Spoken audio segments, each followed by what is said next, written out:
बिहार चुनाव को बीते हुए करीब करीब 2 हफ्ते का वक्त हो चुका है। नीतीश कुमार जीते हैं, तेजस्वी यादव हारे हैं। लेकिन नीतीश कुमार की जीत से ज्यादा चर्चे तेजस्वी यादव की हार के हैं और उससे भी ज्यादा चर्चे उस परिवार में दरार के हैं।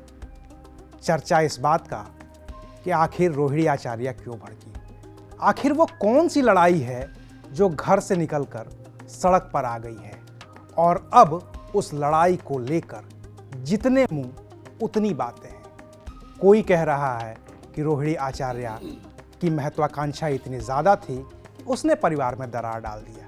कोई कह रहा है कि रोहिणी आचार्य खुद अपने लिए, अपने पति के लिए, अपने बच्चों के लिए टिकट मांग रही थी।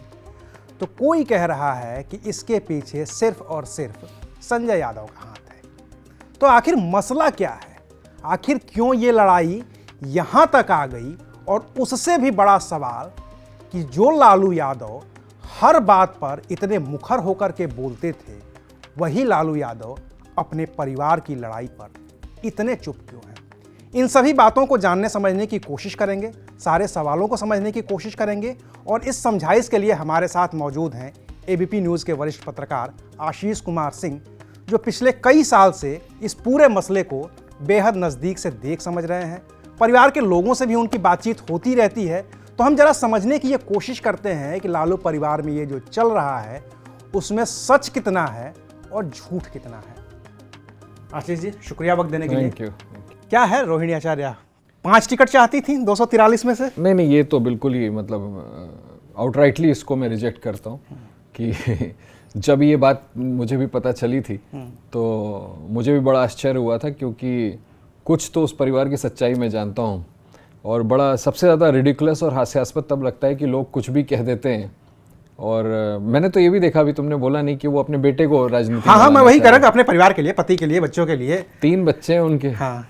एक की उम्र 21 साल, एक की उम्र 19 साल और एक की 17 साल। इसमें से कौन क्वालिफाई करता है इलेक्टोरल पॉलिटिक्स के लिए? अब जो लोग बता रहे हैं वो किसी तरीके से अगर 25 साल की उम्र उनको पहुंचा सके यही तो, क्योंकि संविधान तो यही कहता है कि भाई विधायक बनने के लिए न्यूनतम उम्र 25 साल की होनी चाहिए, कम से कम इतना चाहिए। दूसरा, ये तीनों बच्चे अभी अपनी पढ़ाई कर रहे हैं, विदेश में हैं, तो मतलब इस पर तो मैं ज्यादा बोलूं ये भी अपने आप में रिडिकुलस है और बड़ा शर्म की बात है। मतलब मुझे तो आश्चर्य होता है कि कोई भी बोलने से पहले वेरीफाई क्यों नहीं करता है।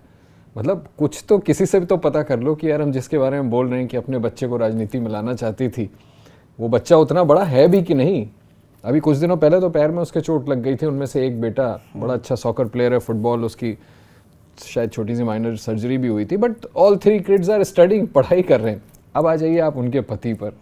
भाई ही इज़ वेल सेटल्ड, वो उनका अपना कामकाज है सिंगापुर में। और आपको नहीं लगता कि लालू यादव का दामाद, रोहिणी आचार्य का हस्बैंड, अगर चाहते इलेक्टोरल पॉलिटिक्स में इंडिया में आने को, तो तेजस्वी यादव जब अपने दोस्तों के साथ मोहल्ले में लॉन में क्रिकेट खेल रहे करते थे तब उनके पास वो उम्र थी कि अपने ससुर को कहते कि मैं जाना चाहता हूँ संसद, खुशी खुशी भेज दिए गए। तो वैसे भी लालू प्रसाद यादव का परिवार हो, गांधी फैमिली हो, या ये बड़े जितने डिसीजन मेकर्स हैं, उसमें हम और आप बड़े एक्साइटेड हो जाते हैं। राज्यसभा, लोकसभा, इनके लिए क्या है राज्यसभा और लोकसभा? ये तो मतलब अगर दामाद ने सिर्फ विश भर कर दिया होता तो चले गए होते। हाउएवर, मैं इसके बियॉन्ड आपको बता देता हूँ, जितना मैं जानता हूँ उस परिवार को, he is not at all interested in coming to politics.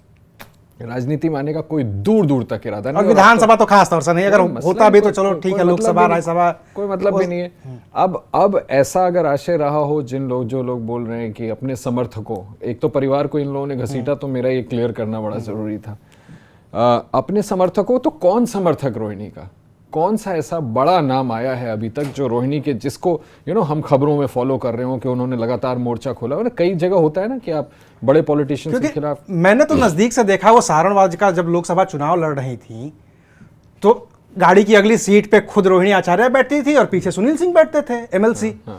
सबसे बड़ा नाम तो वही था। अगर अपने समर्थक को आपको बड़ा करना है तो आपके साथ बिठाना पड़ेगा। तो उनके लिए भी चर्चा होती है कि असल इरादा तो उनका सारण चुनाव लड़ने का था, कि कहीं ऐसा तो नहीं कि इंटरनल सैबोटेज हुआ है। तो यही तो आप कह रहे हैं ना कि पीछे एक सुनील सिंह बैठे होते थे। अब मुझे बताइए कि कौन उनका समर्थक जिनके लिए वो टिकट मांग रही थी? और अगर कोई उनका समर्थक ऐसा है ही नहीं और ये झूठ मिथ्या फैलाई जा रहा है उनके खिलाफ, तो इससे दूसरा मकसद भी बिल्कुल साफ हो जाता है कि उन्होंने कभी पार्टी में रह करके भी, जो भी सीमित सिंगापुर रहने वाली लड़की कभी कभी यहाँ है ना, उन्होंने वैसा कोई कॉकस पार्टी के अंदर अपने समर्थकों का बनाया ही नहीं। इससे दो चीजें क्लियर होती, एक, किसी समर्थक के लिए वो टिकट नहीं मांग रही थी। दूसरा, मैं आपके पिछले शो में कह चुका हूं और मैं फिर दोहराता हूं कि रोहिणी खुद भी विधानसभा चुनाव नहीं लड़ना चाहती थी। ये जानबूझ करके बदनाम करने के लिए झूठ एक मिथ्या फैलाया जा रहा है, कैंपेन डेवलप किया जा रहा है कि सारा ब्लेम इधर डाल दो। तीसरी प्रमुख बात इससे ये साबित होती है कि उनका इरादा ही कभी ये नहीं था कि पार्टी के अंदर समर्थकों का एक काफिला मेरा भी हो। और क्या होता है, ये अल्टीरियर मोटिव्स होते हैं कि अपना एक अलग पूरा पैरेलल फोर्स खड़ा कर लो, कल को इशू होगा तो तेजस्वी को चैलेंज करेंगे। तो लड़की का ना तो खुद चुनाव लड़ने का इरादा, ना अपने परिवार को चुनाव में लाने का इरादा, ना ही जब तक भाई बहन का रिश्ता ठीक रहा एक पैरेलल फोर्स बनने का इरादा कि मैं अपने पीछे फौज खड़ा कर लूं समर्थकों का। क्योंकि उनके पास तो मौका था भाई। उनके दोनों के बीच में क्या गैप, मुझे लगता है कि 12-15 साल का है। काफी है 12-15 साल का गैप है। और जब रोहिणी आचार्य के पास मौका था, जब उनकी मां मुख्यमंत्री थी, तब उनके पास मौका था सारी चीजें कर लेने का। बिल्कुल नहीं, और सहानुभूति उनके साथ। एक तो फायर ब्रांड खुद, उनका नेचर भी आप देखते होंगे अक्सर जो है, जिस तरह से वो रिएक्ट करती हैं सोशल मीडिया वगैरह पे या कैमरे के आगे, तो वो रिलक्टेंट पॉलिटिशियन नहीं है। सबसे पहले तो एक तो अग्रेसिव है। लालू यादव का डीएनए, लालू यादव के लेगेसी को कैरी करती है। लालू यादव को, हालांकि इन बातों को मैं फिर भी कहता हूं कि इनको बार बार बोलने की जरूरत नहीं है, इससे सहानुभूति नहीं लेनी चाहिए। आपने अपने पिता को किडनी दे दी, बस दे करके भूल जाइए। भाई आप बच्चे हो, वो तो आपका फर्ज था। लेकिन वो बात जब पब्लिक डोमेन में आती है, क्योंकि आप इतने बड़े परिवार की बेटी हैं, तो आपके साथ सहानुभूति भी है, तो सारी चीजें तो उनके साथ प्लसेस थी, सब कुछ तो सकारात्मक है। फिर उन पर ये आरोप लगाना कि इतनी गहरी कॉन्स्पिरेसी चल रही थी। मैं तो ये देखता हूँ, तुमने तो अभी सब, हो सकता है तुम पूछो भी आगे कि राष्ट्रीय अध्यक्ष बनना चाहती हूँ। मतलब कहीं तो सीमा रेखा खींचो यार, कहीं तो मतलब पत्रकारिता की कोई तो लिहाज रहे कि कुछ भी आप शो करें तो उसमें कोई तथ्य हो, कोई आधार हो। अगर ऐसा था तो घर का कोई सदस्य आकर के डंके की चोट पे क्यों नहीं बोल रहा है? मैं यही पूछने वाला था आपसे। तो फिर कि ये सारी बातों को तो एक लाइन में, लालू यादव बीमार हैं निश्चित तौर पे, लेकिन एक लाइन इतने तो बोलने के लिए पर्याप्त हैं।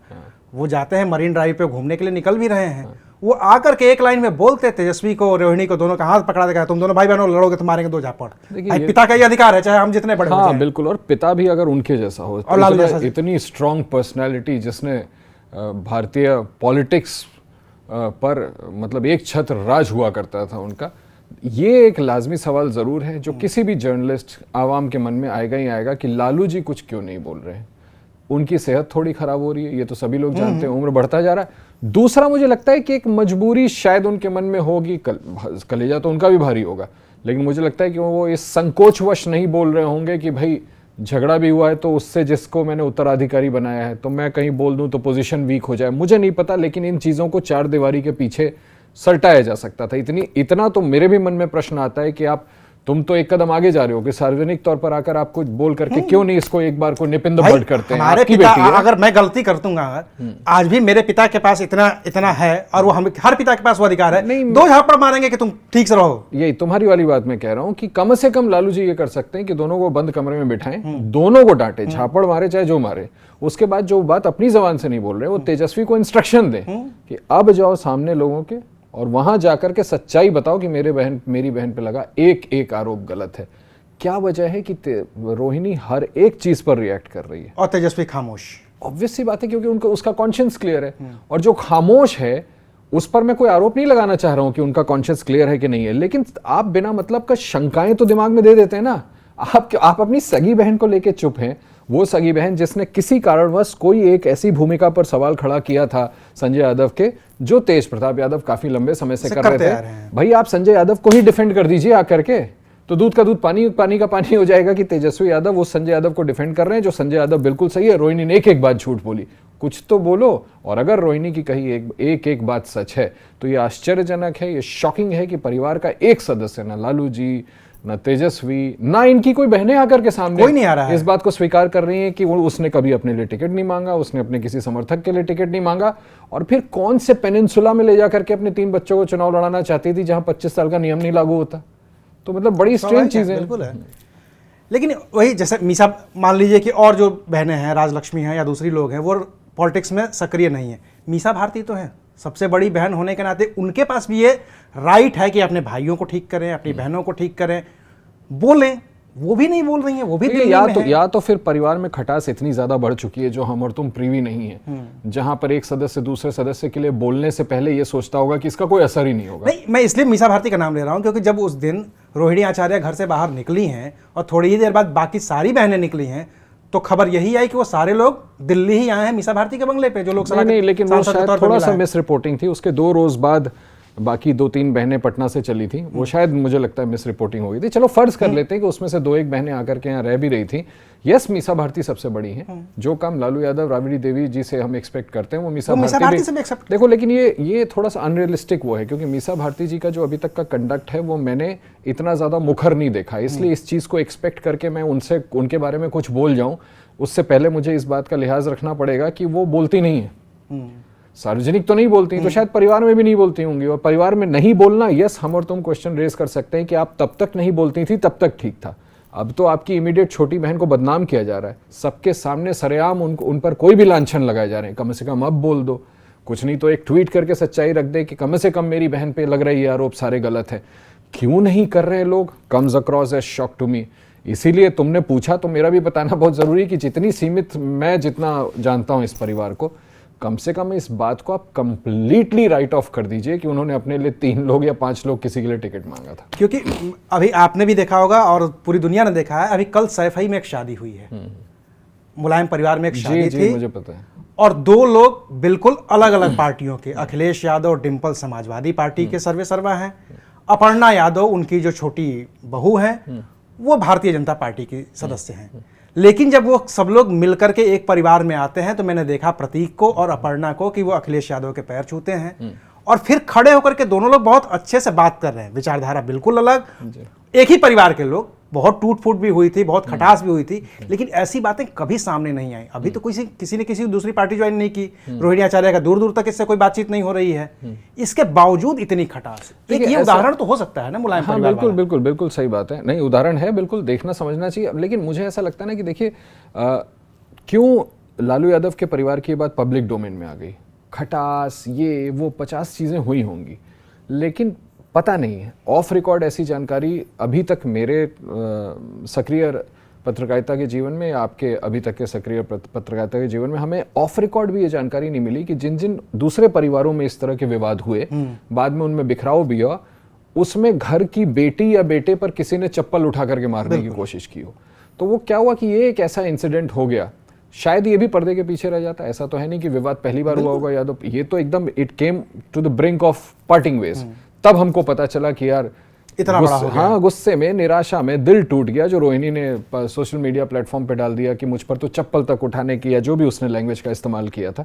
मुझे लगता है कि पहले वो नहीं हुआ होगा, अब यहाँ वो गुंजाइश ही खत्म कर दी गई है। हावेवर फिर मैं कहूंगा, let us go back to the point जो आपने कहा था कि कुछ भी हो गया, खून तो खून होता है। लालू यादव चाहते तो कमरे में बंद करके डांट डपट करके सब खत्म कर देते। हो सकता है, शायद अभी भी हो सकता है, बिल्कुल एक ही खून है। लेकिन मसला ये कि मुझे लगता है ऐसा किया इसलिए नहीं जा रहा है अलग अलग पात्रों द्वारा। Y only 0 into Lalu ji हैं, राबड़ी जी हैं, बड़ी बहन आपने बिल्कुल ठीक है, खुद तेजस्वी, उनके मन में क्यों नहीं आ रहा है कि यार मेरी बहन को मैं, मतलब वो अगर किसी बात पे दुखी फील कर रही है तो बैठ करके आयरन आउट कर लेते हैं। अब वही है ना कि अब इसमें लग रहा है कि यार राजनीतिक महत्वाकांक्षाएं लोगों की ऐसी हैं, और हो सकता है कि पेरेंट्स को ये लगता हो कि अब जब उत्तराधिकारी डिक्लेयर कर दिया है, बीच बचाव करने की कोशिश करें, बात और बिगड़ जाए, न सुलझे, तो फिर इस भाई जो है जैसा है व्यवस्था चलने दो। क्योंकि इस परिवार की टूटन के बहाने एक तो मुलायम परिवार याद किया जा रहा है और दूसरी वो घटना भी याद की जा रही है जब मनेका गांधी को इंदिरा गांधी ने घर से बाहर निकाल दिया था।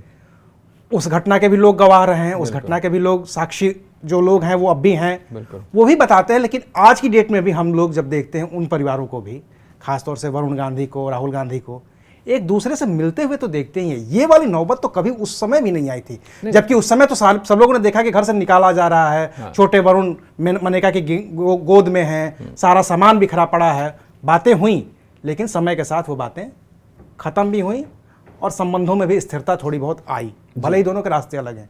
यहाँ तो संबंध में स्थिरता की बात ही नहीं आ पा रही है। यहाँ तो कोई, अब यही है ना दुख की बात कि यहाँ कोई अप्रोच भी नहीं दिख रहा कि पहल करे, कोई पहल करने वाला कोई नहीं, कोई पहल करे, कोई इस बात को रिकॉग्नाइज करे कि घर की एक ऐसी बेटी जिसने अपने पिता को जरूरत पड़ने पर किडनी दे दी, अपनी जान जोखिम में डाल करके आज अगर उसको इस तरह से कंडेम किया जा रहा है, तो परिवार बड़ा है ना, परिवार छोटा नहीं है, 4 मेंबर फैमिली नहीं है। कोई 2-3 लोग सामने आए, दोनों पक्षों को समझाएं और इस बात को रियलाइज कराएं कि बात का बतंगड़ तीसरे कैरेक्टर की वजह से बनाया जा रहा है। भाई बहन आपस में क्यों लड़ रहे हो, और वो भी किन बातों पर? सोशल मीडिया की ट्रोलिंग देखिए आप। देख रहा हूं। मैं फिर से दोहरा दूं, एक एक झूठा आरोप लगा करके उस लड़की को बदनाम किया जा रहा है। कम से कम इस बात को समझो कि उसको बेवजह बदनाम किया जा रहा है। वापस बात करिए और जो ओरिजिनल इश्यूज हैं जो रेज किए गए हैं उनको आयरन आउट करो। बैठ करके सूझबूझ के साथ सोचो कि आज ये नौबत क्यों हो गई कि आरजेडी 25 सीट पर आ गई। कुछ तो आपकी बनाई हुई रणनीति में खामियां रही, बिल्कुल। कुछ तो आपके सलाहकारों ने आपको गलत दिशा में मोड़ दिया। जाना इस ओर था, लेके उधर चले गए, और परिवार के किसी सदस्य ने मुखर तरीके से इसको उठाया तो आपको चुभ गई बात। देखिए ना कि आरजेडी अपनी हार की जब समीक्षा कर रही है तो एक तो हार की ये वजह बताई जा रही है। समीक्षा कर रही है, मुझे तो जानकारी, correct me if I am wrong, समीक्षा करने वाले तो सब विदेश चले गए। नहीं, एक समीक्षा जो की गई है उसमें समीक्षा ये की गई है कि YouTube पे गाना गाने वाले 6 लोगों को नोटिस भेजा गया है। नहीं, ये तो फिर वही वाहियात बातें हैं। अब मतलब हम कि आपके गाने की वजह से हम हार गए हैं। नहीं, अब और उस गाने वाला कह रहा है कि 2020 में क्यों हार गए? गाना तो मैं भी उस समय भी गा रहा था। ओरिजिनल जिस दिन लड़ाई हुई थी उस दिन तो मुझे पता चला गया कि ब्लेम इन पे शिफ्ट किया जा रहा था, रोहिणी पे, कि बीजेपी के साथ मिलकर के तुमने नुकसान पहुंचाया। वो रोहिणी जिसको सिंगापुर से 2 बार बुलाया, एक बार सारन भेजा, बाकी सारा काम वो जो रमीज और सुनील सिंह ये देख रहे थे। आपने छपरा तक में उनको इस्तेमाल नहीं किया सारन में कि जाकर के कैंपेन करो, और ब्लेम उधर शिफ्ट कर रहे हैं। और अब आप बता रहे हैं कि यूट्यूबर जो क्या गाने उन्हें वीडियो उन पर ब्लेम सिक्सर के टाइप के गाने वही है ना यार, मेंटली बैंकरप्ट होती जा रही है क्या ये पार्टी? उसको नहीं दिख रहा कि तुम 25 पे आ गए हो, और अगर इतने बड़े मर्ज का इलाज आप इस तरह से इन दवाइयों से कर रहे हैं तो आप अगली बार 25 से घट के 5 पे आ जाइएगा। क्योंकि तेजस्वी को ये तो सोचना पड़ेगा ना कि चलिए ठीक है, मान लेते हैं एक बार के लिए कि रोहिणी गलत थी। नहीं, क्यों मैं एक बार के लिए आप कह रहे हैं। अब्दुल बारी सिद्दीकी तो आपके नेता है ना, सीनियर आदमी है ना, उनकी ही बात सुन लिए होते। नहीं, मैं तो जगदानंद बाबू बोल ही नहीं रहे हैं। आपके सारे ही लोग जिन्होंने इस पार्टी को बना करके यहां तक पहुंचाया, सब के सब एक साथ गलत हो गए। गलत होना हो, मैं तो बता रहा हूँ, कोई बोल क्यों नहीं रहे, नहीं बोल रहे। इसी पार्टी के बारे में पिछले 2-2.5 साल से मैं लगातार सुन रहा था कि ये जितने तुम बड़े बड़े नाम ले रहे हो, इनका एक्सेस ही तेजस्वी यादव तक नहीं है। हाँ। ये शिकायतें वहां से धरातल से आती हैं कि आप जब तक संजय यादव जी की स्वीकृति नहीं होगी आप वहां तक पहुंच ही नहीं सकते। तो ये तो हम लोगों के साथ भी है, तो नहीं पहुंच सकते हम लोग। हाँ, तो कोई कैसे मुंह चलाएगा, कोई कैसे मुंह चलाएगा? अब जो तुमने अभी, मैंने पिछली बार भी तुम्हारे कॉन्वर्सेशन में ये बोला था अविनाश, कि बतौर जर्नलिस्ट मेरी ड्यूटी है कि जैसे तुमने कहा ना कि एक बार को मान भी ले, मैं एक बार को भी नहीं मानूंगा ना। मैं एक बार को तब मानूंगा जब चीजें मुझे जब सामने आ जाए। हाँ, नहीं, जब चीजें मुझे नहीं पता हो, let me be very correct. जो चीज मुझे पता है वो तो मुझे भगवान आके समझाएंगे। मुझे तेजस्वी यादव तुम्हारे सामने यहाँ बैठ करके बोले तुम गलत हो, रोहिणी ने मुझसे टिकट विधानसभा चुनाव लड़ने का माना, तब मैं नहीं मानूंगा। मैं कॉन्टेस्ट कर दूंगा कि ठीक है, रोहिणी को भी फोन लगाते हैं, हम दोनों मिलकर बात कर लेते हैं, दूध का दूध पानी का पानी हो जाएगा। इसलिए मैं इस तरह की जर्नलिज्म नहीं करता। या तो मुझे पता है तो मैं तुम्हारे साथ बैठा हूँ, या तो नहीं पता है तो फिर परे हटो, फिर इस बारे में डिस्कशन। तो इसकी कोई गुंजाइश ही नहीं होती अगर आप मतलब इस डिस्कशन का कोई मतलब नहीं है कि एक बार को फर्ज कर लेते हैं ऐसा हो। मैं तो बार बार हंसते हुए कह रहा हूं कि मुझे आश्चर्यजनक लग रहा है, अफसोस है कि परिवार को पता है कि हमारी एक बहन जिसने हमारे पिता को किडनी दी, जान बचाई, बचपन से जिसके साथ खेल कूद के बड़े हुए, जाने कितनी मेमोरीज होती हैं। हाँ, होती है निश्चित। आज झूठ बोल करके उस लड़की को जानबूझ के बदनाम किया जा रहा है। कम से कम हम में से कोई बाहर आए। और फिर मैं कह रहा हूँ, सोचो इससे बड़े से बड़े जर्नलिस्टों को मैं देख रहा हूँ, अपने बच्चे को लाना चाहती थी राजनीति में, ऐसा सूत्रों 17 साल के बच्चे को 8 साल बाद विधानसभा लड़ाएंगी। मतलब आज की तारीख में उसने परिवार में बगावत कर दी कि तुम लोगों से मैं अपने बच्चे के लिए 5 साल बाद टिकट मांग रही हूँ, तुम आज क्यों नहीं वादा कर रहे हो? मतलब ये तो बिल्कुल ही मतलब कोई सेंस ही नहीं है, क्योंकि जिसने भी संविधान पढ़ा है, जो भी जानता है। लेकिन उसकी सेंसिटिविटी देखिए, कल क्या हुआ जब नोटिस दिया गया बंगला इधर करने का। तो बस शाम को मैंने देखा उनका एक ट्वीट भी आया, अभी भी बेचारी पिता की लड़ाई लड़ रही है। अभी भी पिता को मेंशन कर रही है कि उनके कम से कम राजनीतिक कद का सम्मान कर लेते, घर से तो निकाल दोगे, लोगों के दिल से कैसे निकालोगे? अब बताओ, यही ट्वीट परिवार के किसी और सदस्य से क्यों नहीं आया? और एक तो नहीं आया, और दूसरा इस बंगले के पीछे हटने के पीछे की भी कहानी हो तेजस्वी यादव का, वो केस ही है।